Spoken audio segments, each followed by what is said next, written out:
उस्ताद साहब। मरहमतुल्लाह। आप देखें दोस्तों, आपका हमारा अपना रक्षित यूट्यूब चैनल दोस्तों, वीडियो अच्छे लगे चैनल को लाइक शेयर बनता है दोस्तों इतनी हीट वेव के अंदर भी मैच कर रहे हैं। खैर, Nancy Pelosi arrives in Dharamshala to meet Dalai Lama. इस पर बाकायदा एहतजाज रिकॉर्ड करवाया है ऑफिशियली चाइना ने। ये क्यों एहतजाज रिकॉर्ड करवाया, ये कितना इंपॉर्टेंट है, इधर आना वीडियो देखते हैं, फिर इस पर बात करते हैं। नमस्कार साथियों, स्वागत है आप सभी का आपकी अपनी पाठशाला पर। मैं हूं अंकित अवस्थी। होपफुली आप सभी लोग बहुत अच्छे होंगे, तंदुरुस्त होंगे, मस्त होंगे और आज के सेशन में पढ़ने के लिए तैयार होंगे। इन महिला को एक बार देख लीजिए। ये हैं नैन्सी पेलोसी। कौन है, क्या कर रही हैं, क्यों हम इनकी चर्चा कर रहे हैं, सारी बातें जान जाएंगे। अगर आप पुराने हमारे साथी हैं तो इनकी जुड़ी हुई पुरानी कहानियां भी जान जाएंगे। फिलहाल के लिए समझिए कि ये अमेरिका की ओम बिड़ला हैं। अब आप पूछेंगे मतलब, अरे जैसे ओम बिड़ला हमारे स्पीकर ऑफ मतलब जो लोअर हाउस है उसके स्पीकर हैं, ऐसे ही ये अमेरिका के अंदर जो हाउस ऑफ रिप्रेजेंटेटिव है उसकी स्पीकर हैं। मतलब सेम पद पर हैं। एक तरह से अपने जैसे लोकसभा अध्यक्ष का पद होता है, ऐसे ही वहां की हाउस ऑफ रिप्रेजेंटेटिव की स्पीकर हैं। ठीक है साहब, हाउस ऑफ रिप्रेजेंटेटिव की स्पीकर हैं। हम इनकी चर्चा क्यों कर रहे हैं? हम इनकी चर्चा इसलिए कर रहे हैं कि अमेरिका ने ना इनको संभवतया दुनिया को चिढ़ाने के लिए भेजा हुआ है, और चिढ़ाने के नाम पर दाव ऐसे खेला हुआ है कि अगर तुम्हें कुछ हो भी गया तो अमेरिका को कोई खास फर्क नहीं पड़ेगा, क्योंकि अमेरिका में स्पीकर के पद को इतना कोई खास महत्व भी नहीं है। लेकिन अमेरिकी रिप्रेजेंटेटिव के नाम पर तुम जब भी जाओगी माहौल खड़ा करोगी। अब आप पूछेंगे अमेरिका ने किसको चिढ़ाने के लिए रखा हुआ है? चीन को चिढ़ाने के लिए रखा हुआ है। अब आप पूछेंगे वो कैसे? चलो मैं आपको कुछ बातें बताता हूं, अगर आपको याद आ जाए तो कम से कम थम्स अप करिएगा, क्योंकि ऑलरेडी मैंने आप लोगों को इनके बारे में पहले मतलब 1.5-2 साल पहले एक सेशन किया था, उसमें जानकारी दी थी। चलिए मैं आपको याद दिलाता हूं। ये नैन्सी पेलोसी हैं जिनका जहाज ताइवान जा रहा है। ताइवान जाते हुए जहाज को याद करिए, अगर घटना याद आ रही हो तो बकायदा उनको लड़ाकू विमान आपस में सुरक्षित ले जाकर ताइवान जा रहे हैं। अब आप कहेंगे ताइवान की बात आज क्यों याद दिला रहे हो? मैंने कहा बस इसलिए याद दिला रहा हूं कि चाइना को कितना अखरती हैं ये, पुरानी घटना से याद दिला रहा हूं। आज मैं इस सेशन में इसका क्या महत्व है 2 मिनट में स्थापित कर दूंगा। फिलहाल के लिए इतना समझिए कि याद कर पा रहे हैं कि इन्हें चाइना और ताइवान को चाइवान बोल दे रहा हूं, चाइना की तरफ से थ्रेट था।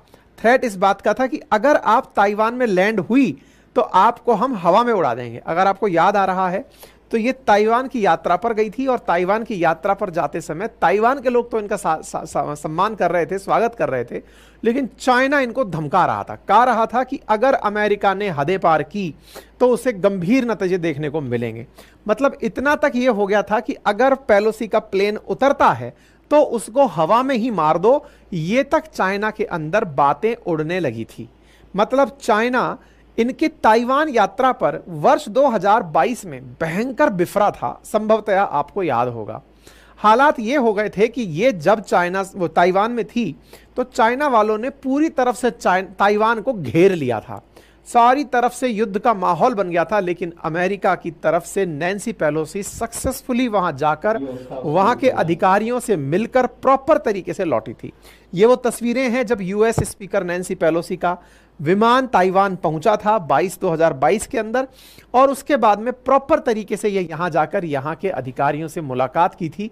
यह अपने आप में एक सिंबॉलिक मूव था। अगर आपको ध्यान आ रहा हो तो थम्स अप करिएगा कि ये एक सिंबॉलिक मूव था जिसमें कि अमेरिका चाइना से यह कहना चाह रहा था कि तुम ताइवान के नाम पर मुझे जो भी कहोगे मैं मानने वाला नहीं हूं। अच्छी बात है साहब। चाइना के साथ अमेरिका की कितनी अखरती है, आज उसका दूसरा नमूना पेश किया जा रहा है। क्या यूएस की यही लॉ मेकर और नैन्सी पेलोसी की टीम इंडिया आई हुई है। अब आप पूछेंगे इंडिया में क्या दिक्कत हो सकती है? इंडिया तो आ ही सकते हैं ना, चाइना को इंडिया से क्या दिक्कत है? दिक्कत है, ये इंडिया आई हैं, लेकिन इंडिया में भी एक खास जगह आई हैं। कहां पर? हिमाचल प्रदेश के अंदर एक स्थान है, नाम है धर्मशाला। अब आप पूछेंगे धर्मशाला ये कहां जगह है? साहब धर्मशाला हिमाचल प्रदेश के अंदर पहाड़ों पर स्थित एक जगह है। वहीं पर स्थित जगह है मैक्लोडगंज। वहां पर दलाई लामा रहते हैं। ये दलाई लामा से मिलने आई हैं। अब आपके दिमाग में एक प्रश्न आएगा, दलाई लामा से मिलने आई हैं, इसमें भी चाइना को क्या दिक्कत हो सकती है? चाइना ने 1962 में भारत से युद्ध जो लड़ा था ना, उसमें एक बड़ा कारण दलाई लामा थे। अब ये दलाई लामा से मिलने आई हैं। अब ये दलाई लामा कौन है जिनसे ये मिलने आई हैं, आज के सेशन में जिक्र करेंगे।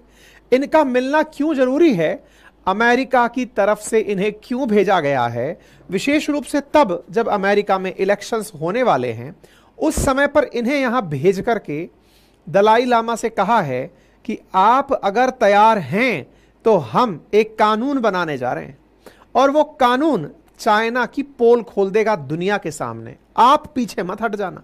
नैन्सी पेलोनी ठहराने आई हैं दलाई लामा से। आप तस्वीरें देख सकते हैं, ये भारत के धर्मशाला में दलाई लामा के साथ तस्वीरें हैं। अब जिनको नहीं पता है कि दलाई लामा की कहानी क्या है, तो उन्हें और थोड़ा डिटेल में बातें सुननी होंगी कि दलाई लामा की वजह से भारत और चीन के रिश्ते कैसे खराब हुए, और ये इनसे मिलकर के भारत के लिए कैसी चिंताएं खड़ी कर रही हैं। तो चलिए थोड़ा और आगे बढ़ते हैं।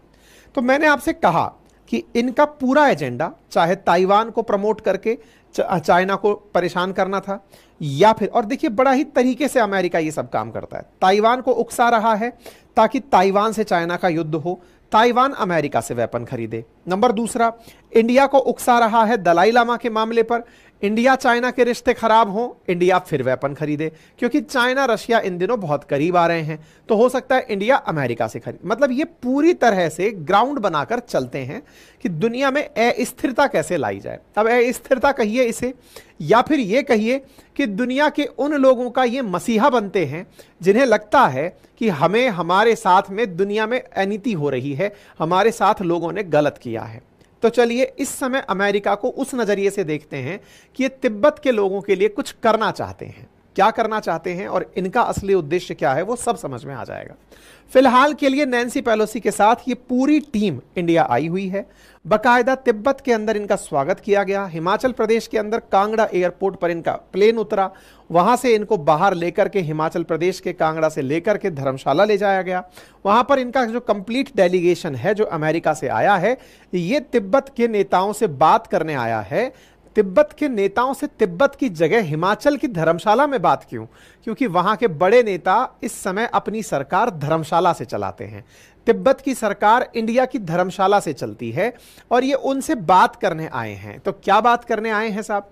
इनसे बात करने ये आए हैं कि हम लोग एक कानून पारित करने जा रहे हैं चाइना के खिलाफ, तिब्बत के विषय पर, कि तिब्बत पे किस प्रकार से जबरन चाइना ने कब्जा किया हुआ है। आप तैयार हो?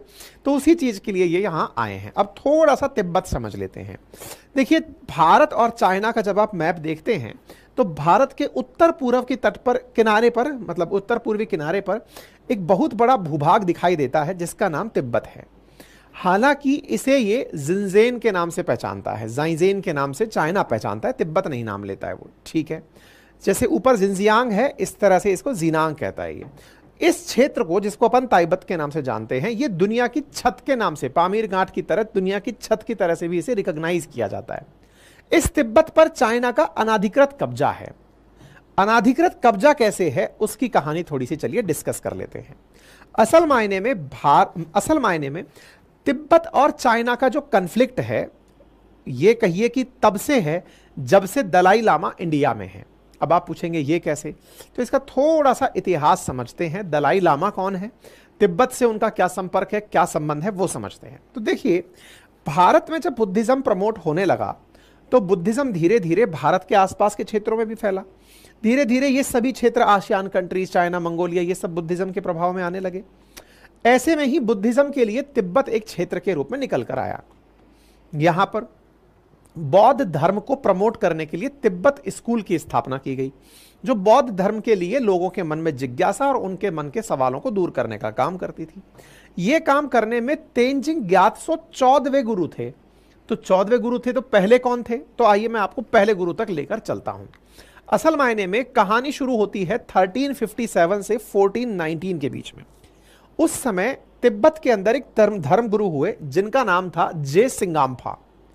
1409 में जे सिंगाम्फा ने एक स्कूल की स्थापना की जिसका नाम था जैलग स्कूल। ये जो जैलग स्कूल है, इसका काम था बौद्ध धर्म का प्रचार करना, यानी दुनिया भर के अंदर ये स्कूल बौद्ध धर्म का प्रचार करेगी।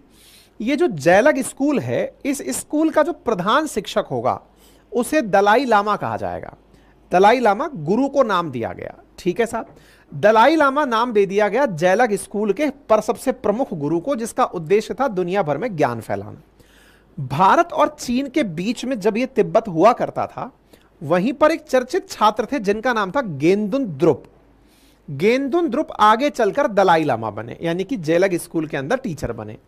बौद्ध धर्म के अनुयायी दलाई लामा को आज के समय पर एक रूपक के रूप में, एक सिंबल के रूप में देखते हैं, एक प्रतीक के रूप में देखते हैं कि आप ही हो जो धर्म को आगे बढ़ाओगे। एक दलाई लामा के जीवन के पूर्ण होने पर दूसरे दलाई लामा का पद ग्रहण किया जाता है, ठीक है साहब। अच्छा, अब इस साथ सवाल धीरे धीरे यहां पर क्रिएट होने लगा कि तिब्बत के अंदर बौद्ध धर्म के प्रचार प्रसार के लिए दलाई लामा शिक्षक के रूप में स्थापित हो गए। ये अपना प्रचार प्रसार करते रहे, सब कुछ ठीक ठाक तरीके से चलता रहा। धीरे धीरे धर्म के साथ साथ एकीकरण सत्ता का भी होने लगा। तो तिब्बत के एकीकरण के वक्त बौद्ध और तिब्बती नेतृत्व के बीच में कुछ झगड़े हुए। ऐसी स्थिति में तिब्बत पूरे क्षेत्र को एक करके एक शासन व्यवस्था चलाने में कामयाब हो गया। धीरे धीरे तिब्बत एक सांस्कृतिक केंद्र बन के उभरने लगा और यहां पर बौद्ध धर्म की संपन्नता होने लगी। अब इस बौद्ध धर्म की संपन्नता को चीन से कैसे टक्कर मिली वो समझिए। क्रमागत रूप से तिब्बत एक ऑटोनॉमस क्षेत्र के रूप में चलता रहा। 13वें दलाई लामा 1912 में तिब्बत को स्वतंत्र राष्ट्र घोषित कर देते हैं। उससे पहले तिब्बत चाइना के साथ जुड़ा हुआ तो था, लेकिन अपने आप को ऑटोनॉमस तरीके से साथ रखता था, स्वायत्त तरीके से कि निर्णय हमारे हम लेंगे, आपके सहयोग से काम करते रहेंगे। ऑटोनॉमस क्षेत्र घोषित कर दिया था, जैसे चाइना ने हांगकांग के साथ किया हुआ है। ऐसे इन्होंने अपने आप को ऑटोनॉमस घोषित किया हुआ था। 13वें दलाई लामा 1912 में तिब्बत को स्वतंत्र राष्ट्र घोषित कर देते हैं कि हमारा ऑटोनॉमी में किसी प्रकार की चाइना का कोई कंट्रीब्यूशन नहीं है। 40 साल तक इन्हें कोई दिक्कत होती भी नहीं है। लेकिन 13वें से जब 14वें साल में, यानी कि 14वें दलाई लामा में एंट्री होती है 40 साल बाद, तो 14वें दलाई लामा के रूप में जो वर्तमान वाले दलाई लामा हैं, इन्हें शपथ ग्रहण करनी होती है। इनके शपथ ग्रहण के समय ही चाइना फिर से तिब्बत पर अपना कब्जा स्थापित करने की लड़ाई लड़ना शुरू कर देता है। यानी 40 साल तक तिब्बत पूरी तरह स्वतंत्र रहता है और उसके बाद उसकी स्वतंत्रता को चीन की चुनौती मिल जाती है। अब यह कहानी क्या है? असल मायने में कहानी कुछ इस प्रकार से शुरू हुई कि 1956 में प्रधानमंत्री चीन के, जिनका नाम था झाऊ एन लाई, वो 12 दिन की यात्रा पर भारत आए थे। अपने साथ में दलाई लामा को भी लेकर आए थे, जो आज वाले दलाई लामा हैं। उस समय दलाई लामा महज 23 साल के आसपास हुआ करते थे। नेहरू जी के साथ इनकी बातें हो रही थी। उस नेहरू जी के साथ हो रही बातचीत में ही इन्होंने, जो वर्तमान वाले दलाई लामा हैं, इन्होंने नेहरू जी के सामने तिब्बत की स्वतंत्रता की बात छेड़ दी। इससे झाई एन लाई को लगा कि तिब्बत को अगर समय से कंट्रोल नहीं किया गया तो आने वाले समय में तिब्बत इंडिपेंडेंट रूप से दुनिया के देशों के साथ संपर्क रखेगा। झाई एन लाई वापस लौटते हैं और वापस लौट करके दलाई लामा को बीजिंग बुलाते हैं कि दलाई भाई साहब बीजिंग चले आओ, मतलब उनकी जो राजधानी है चाइना की, वहां बुलाओ। लेकिन आते समय याद रखना कि अपने साथ कोई सैनिक मत लाना, कोई बॉडीगार्ड मत लाना, ना ही अपना कोई समर्थक लेके आना। दलाई लामा को यह बात समझ में आ जाती है कि कुछ तो दाल में काला है। बस दलाई लामा को यह बात समझाई उनके एक मित्र, ऑस्ट्रेलियाई मित्र जिसका नाम था हैरिच हैरे। उन्होंने कहा भाई साहब आप मत जाइए, आप वहां गए तो चाइना वाले आपको बंधक बना के रख लेंगे और अपनी मर्जी से कोई दलाई लामा नियुक्त कर देंगे। वर्तमान वाले दलाई लामा उस समय काफी छोटे थे। वो तत्काल प्रभाव से खुद सैनिक का वेश धारण किए 1959 में, और सैनिक का वेश धारण करके अरुणाचल प्रदेश के तवांग के रास्ते एंट्री कर गए इंडिया में। और इंडिया में आकर इंडिया के अंदर शरण मांग ली कि सर मुझे शरणागति दे दो, मैं यहीं रहना चाहता हूं, क्योंकि नेहरू जी से पहले ही मिलकर गए हुए थे, और मैं शांति चाहता हूं। मैं नहीं चाहता कि तिब्बत के अंदर चाइना किसी और को दलाई लामा बनाए और तिब्बत पर किसी प्रकार का कब्जा हो। हालांकि चाइना को यह बात तो बुरी लगी ही लगी और उसने तिब्बत के ऊपर अपना पूरी तरह से कब्जा स्थापित कर लिया। कहने का मतलब यह हुआ कि तिब्बत पर चाइना का कब्जा हो गया और वर्तमान दलाई लामा के जो समर्थक थे वो वहां से निकल कर भारत चले आए। और भारत में हिमाचल प्रदेश, जो कि हिमालयन स्टेट है, हिमालयन स्टेट के दूसरी तरफ यानी उत्तरी किनारे पर तिब्बत है, तो बहुत सारे दलाई लामा के समर्थक भारत की तरफ चले आए और यहां आकर हिमाचल प्रदेश के धर्मशाला में शरण ले ली। तब से लेकर आज तक दलाई लामा भारत में हैं और तिब्बत के धर्मशाला के अंदर जो हिमाचल प्रदेश की जगह है वहां के मैक्लोडगंज में अपनी प्रॉपर तरीके से निर्वासित सरकार चलाते हैं। निर्वासित सरकार का मतलब है कि चाइना से बाहर तिब्बत की सरकार, कि हम लोग वहां नहीं हैं लेकिन वहां के लोगों के बारे में आज भी विचार करते हैं। इनकी इसी निर्वासित सरकार को चूंकि भारत ने अपने यहां जगह दे दी थी, इसलिए चाइना भारत से बहुत नाराज हुआ था। आज जब हम चर्चा करते हैं कि यहां पर अमेरिका के प्रतिनिधि आए हैं मिलने, तो वो असल में मिलने इस बात के लिए आए हैं कि दलाई लामा, आप अगर चाहते हैं कि अमेरिका आपके मसले पर इंटरफेरेंस करे तो आपसे पहले कंफर्म तो कर लें। अब किस प्रकार का कंफर्मेशन है? असल मायने में एक्सपेक्टेशन ये है कि दलाई लामा के विषय को अब चाइना और अब अमेरिका पब्लिकली दुनिया के सामने रखेगा और चाइना के झूठ को उजागर करेगा। चाइना का झूठ क्या है? चाइना दुनिया को हमेशा यह बताता आया है कि तिब्बत उसका अभिन्न अंग है। वास्तविकता क्या है? तिब्बत पर तो उसने जबरन कब्जा किया हुआ है। ऐसी स्थिति में दलाई लामा की डिमांड है कि हमें अपना ऑटोनॉमस क्षेत्र दे दो, उस पर कब्जा मत करो। ऑटोनॉमस क्षेत्र की मांग को अमेरिका अपने संसद में एक बिल के रूप में ला चुका है। उनके द्वारा जो बिल लाया गया है, उसी बिल को कानून बनाने के लिए राष्ट्रपति जो बाइडेन के अगले 5 से 7 दिन के अंदर हस्ताक्षर होने हैं। इन 5 से 7 दिन में होने वाले हस्ताक्षर के लिए ही ये पहले इनसे मिलने आए हैं कि भाई तुम्हारे लिए पता चले कि हम बीड़ा उठा लिए और तुम पीछे बैकफुट पर चले गए। ऐसा तो नहीं होगा ना? बोले सर बिल्कुल नहीं होगा। ठीक है, बाकायदा मैं यहां पर आपको यह भी बता दूं कि यहां पर भारत के अंदर जो हिमाचल प्रदेश की धर्मशाला करके जगह है, यहां पर प्रॉपर तरीके से तिब्बती लोगों की अपनी सरकार चलती है। मतलब इन्होंने अपनी पूरी तरह से सरकार बनाई हुई है, अपना राष्ट्रपति चुनते हैं, राष्ट्रपति को सिकियोंग कहते हैं। इनकी संसद का कार्यकाल 5 साल का होता है। सरकार का मतलब ये नहीं है कि हिमाचल प्रदेश के अंदर इनको अलग सरकार चलाने की इजाजत दे दी गई है।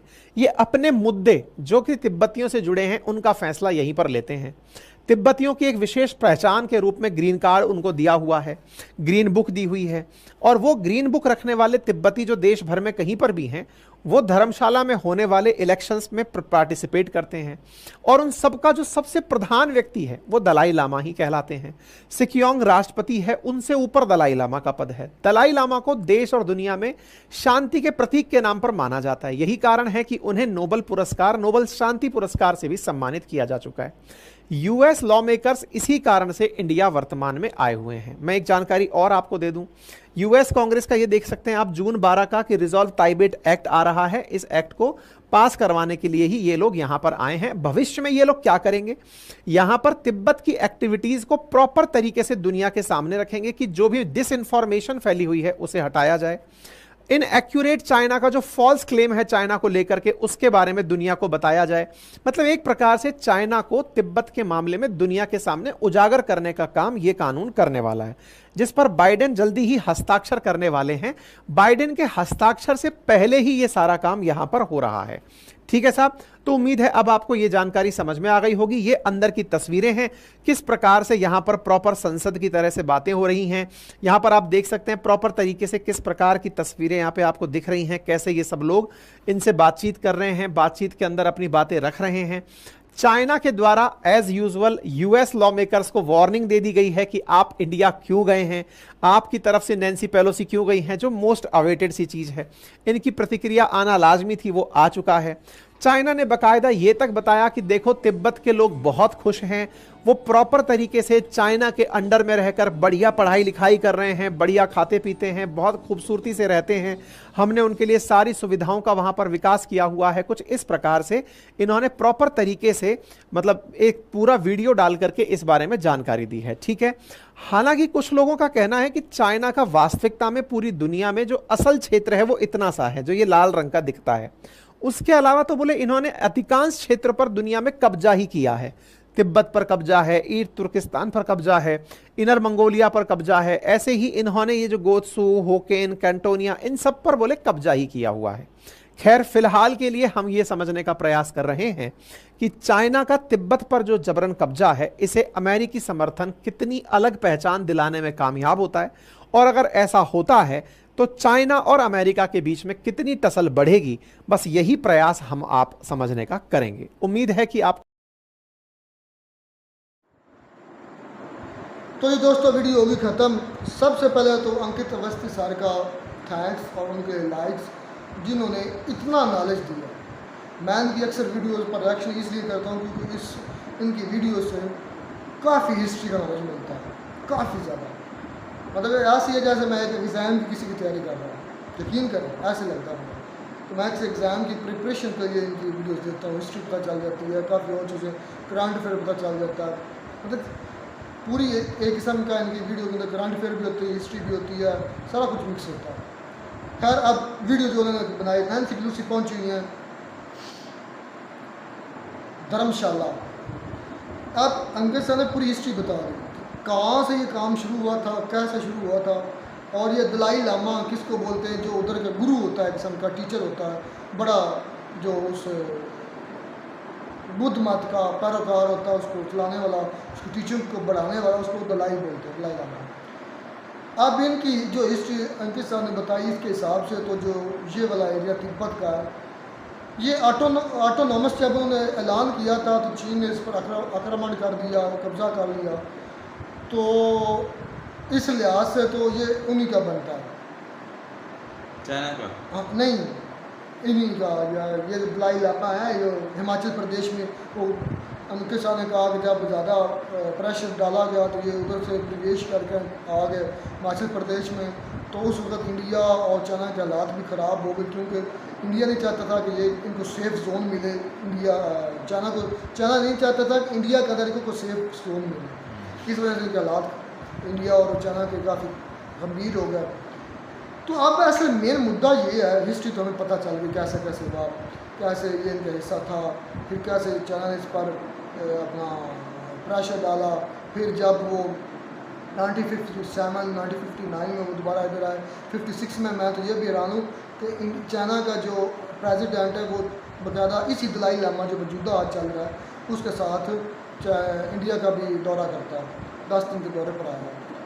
तो अब जो मज़ेदार बात यह है कि अब यूएसए उनको दे रहा है उंगल कर रहा है। तो यूएसए का हम इसको पंजाबी में बोलते हैं शैतान पुना करना, शैतान पुना। तो दो फैमिलीज बैठी हैं ना, ये दो फ्रीक बैठे हैं, उनको आपस में लड़ाने के लिए एक को तू ही लगाई कि तुम यार अच्छे हो, तुम बेहतर हो, तुम हक पर हो, तुम्हारे सामने अफ्रीक जो गंदा है आप करो। मैं मानता हूँ कि वो उनका हक लेना चाहिए, लेकिन चाइना को घेरने की कोशिश है बेसिकली यूएसए की। हाँ, यूएसए की चाइना को प्रेशराइज और घेरने की कोशिश है कि यहाँ भी हमारी पकड़ मजबूत हो। चाइना भी वैसे ना, अंकित सर भी कह रहे थे कि बतूनी सा कंट्री है।